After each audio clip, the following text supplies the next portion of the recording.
ঘটনাটা কি করে? কালকের বিকালে টিউশনি পড়তে গেছিল, ওর ছুটি দিয়েছে 5টার সময়। ওর বাবার দোকান আছে, চালের দোকান।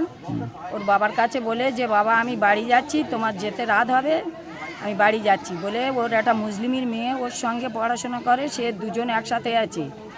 এসে কিছুটা এসে তারপরে তার সাইকেলেতে নিয়ে বলে চল তোর দিয়ে আসি।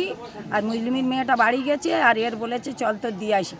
ওর বাবা ওই আকাশের বিদ্যুৎ জল হচ্ছে বলে বাড়িতে চলে এসছে, এসে বলে দোলন কই? তখন বলতে কই দোলন কোথায়? ওর মা বলতেছে কোথায়, সে তো আসেনি, কোথায় আগে আমার বাচ্চা এনে দাও, কোথায় আমার বলে। ওর মা কান্নাকানি করলে ওর বাবার সঙ্গে সঙ্গে খোঁজাখুঁজি করে যে মুসলিমের মেয়েটা ওর সঙ্গে পড়তে যায়, সেই মুসলিমের মেয়েটা ওর কাছে গিয়ে জিজ্ঞাসা করে কই রে আমাদের দোলন? তখন বলে আমার সঙ্গে আসছিল একজন ছেলে, ওর সাইকেলে তুলে নিয়েছে, নিয়ে ওই মোড়ের দিকে চলে গেছে বলে। রাত 2:30টার পরে থেকে তার খোঁজ পাওয়া যাচ্ছে, এখনও ব্যারিকেড হয়নি, পুলিশ কোনো স্টেপ নেয়নি, ক্যাম্পেতে কোনো নেয়নি, ওই জন্যে ক্যাম্প ভাঙচুর করে দিয়েছে।